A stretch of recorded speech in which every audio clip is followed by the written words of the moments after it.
இவன் அன்பான நாமத்தினாலே உங்களுக்கு நான் வாழ்த்துக்களை அறிவிக்கிறேன். நம்முடைய மனம் திடப்பட வேண்டும். சில நேரங்களிலே நாம் கடந்து போகிற பாதைகள் நமக்கு ஒருவேளை அனுகூலமாக இருக்கலாம். அனுகூலமாகாத ஒரு பாதையிலே நாம் நடந்து போகும் பொழுது நம்முடைய மனம் அலைப்பாய்வதை குறித்து சிந்திக்கிறோம், தியானிக்கிறோம். நம்முடைய மனம் ஒரு நிலையில் இல்லையே, எண்ணங்கள் மாறி மாறி அமைகிறதே என்று சொல்லி நீ நினைத்திருக்கலாம். ஆனால் தேவனுடைய பிள்ளைகளாகிய நாம் இந்த செய்தியை கேட்டுக்கொண்டிருக்க தேவ ஜனமே, உடைய மனம் நிலைப்பட வேண்டும். அதற்குத்தான் கர்த்தராகி ஆண்டவனுக்கு வாக்கு பண்ணியிருக்கதை குறித்து வாசிக்கிறோம். அப்போஸ்தலர் புத்தகம் 14ஆம் அதிகாரம் 21-22 வாசித்தோமானால், அந்த பட்டணத்தில் அவர்கள் சுவிசேஷத்தை பிரசங்கித்து அநேகரை சீஷராக்கின பின்பு லிஸ்திரியாவுக்கும் இக்கோனியாவுக்கும் அந்தியோக்காவுக்கும் திரும்பி வந்து சீஷருடைய மனதை திடப்படுத்தினார்கள். தேவனுடைய பிள்ளை அதற்கு முந்தின வசனத்தில் நாம் வாசித்தோமானால், அப்போஸ்தலர் பவுல் யூதர்கள் மத்தியில் பல போராட்டங்களை கண்டு அவனை கல்லெறிந்து அவன் செத்தவன் என்று சொல்லி தூக்கி எறிந்து கொண்டு போனார்கள். ஆனால் பவுலோ எழுப்பி வந்து மீண்டும் பிரசங்கித்தான். சீஷருடைய மனதை திடப்படுத்தினான். பயப்படாதீர்கள், இந்த நாட்கள் இப்படிப்பட்ட சூழ்நிலைகள் வரும், ஆனாலும் கூட கர்த்தர் நம்மை திடப்படுத்துவேன் என்று சொன்னார். அருமையான தேவ ஜனமே, சுவிசேஷ நிமித்தமாக நாம் அநேக காரியங்களை சந்திக்க வேண்டி வரலாம். ஆனால் நம்முடைய மனம் திடப்பட வேண்டும். ஆவியானவர் தாமே நம்மை திடப்படுத்துவாராக. எப்படி நம்முடைய மனம் திடப்பட வேண்டுமானால், விசுவாசத்தில் நிலைத்திருக்கும்படி. நாம் திடப்படுவதற்கு காரணமே நம்முடைய மனம் அலைப்பாயம் இருக்க வேண்டுமானால் நாம் விசுவாசிக்கிறவர் இன்னார் என்று அறிந்திருக்க வேண்டும்.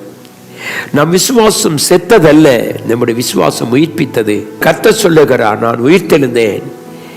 நான் உயிர்த்தெழுந்தபடினாலே நீங்களும் உயிர்த்தெழுந்து சுவிசேஷத்தை அறிவிக்க வேண்டும் என்று சொன்னார்.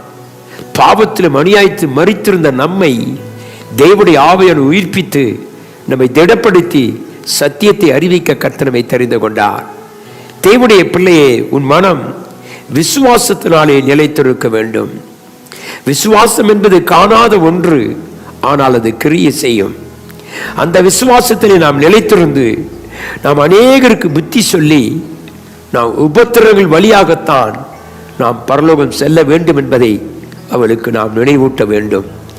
எனக்கு அன்பான தேவ பிள்ளை, இந்த காலவெளியில உன்னுடைய மனம் திடப்பட்டிருக்கிறதா?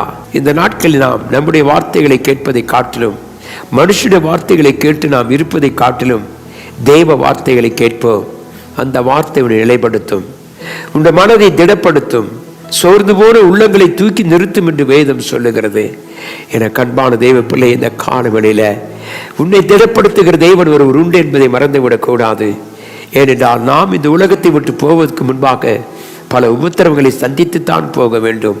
உபத்திரப்பட்டது நல்லது, அதனாலும் அது பிரமாணிகளை கற்றுக்கொண்டேன் என்று தாவீது சொல்வதை குறித்து வாசிக்கிறோம். எனக்கு அன்பான தேவ பிள்ளையை, சோர்ந்து போக வேண்டாம். உபத்திரவ நாட்கள், போராட்டங்கள் வரும் பொழுது நம்முடைய மனம் அலைப்பாய வேண்டாம். நாம் கர்த்தரையே சார்ந்து போவோம். அவரே நம்மை நிலைப்படுத்துகிற தேவன். அவருடைய ஆசீர்வதித்து இந்த நாட்களை பலப்படுத்துவாராக. அந்த நம்பிக்கை உனக்கு இருக்கிறதா என்பதை கேட்டு தெய்வ சமூகத்துக்கு திரும்பி வா. உன்னை மீண்டும் அவர் நிலைப்படுத்த விரும்புகிறார். கர்த்தர் தாமே நம்மை ஆசீர்வதிக்கும்படியாய் நாம் தேவனை நோக்கி பார்ப்போம். கிருபாசன தண்டைக்கு வந்திருக்கிறோம். ஆண்டவரே, பாவங்களும் அக்கிரமங்களும் செய்த எங்களை உம்முடைய இரத்தத்தினாலே கழுவி எடுத்து எங்களை நிலைப்படுத்தி விசுவாசத்தினாலே கர்த்தாவை நாங்கள் இடத்துல சேர உதவி செய்ததற்காய் ஸ்தோத்திரம். ஆண்டவரே, கர்த்தாவை நாங்கள் வாசித்த பிரகாரமாக கர்த்தாவை ஸ்தோத்திரம். ஆண்டவரே, நீர் எங்களுடைய மனதை திடப்படுத்துகிறதுக்காய் ஸ்தோத்திரம்.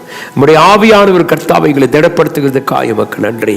கர்த்தாவை உடைய பிள்ளைகளை காத்து கொண்டு இந்த நாட்கள் நாங்கள் விழுந்து விடாதபடிக்கு நீர் எங்களை மனதை திடப்படுத்தி ஆசீர்வதிக்கும்படியாய் இயேசுவின் நாமத்தில் ஜெபிக்கிறேன் அன்பின் நல்ல பிதாவே, ஆமென். கர்த்தர் நம் அனைவரோடும் இருப்பாராக. ஆமென்.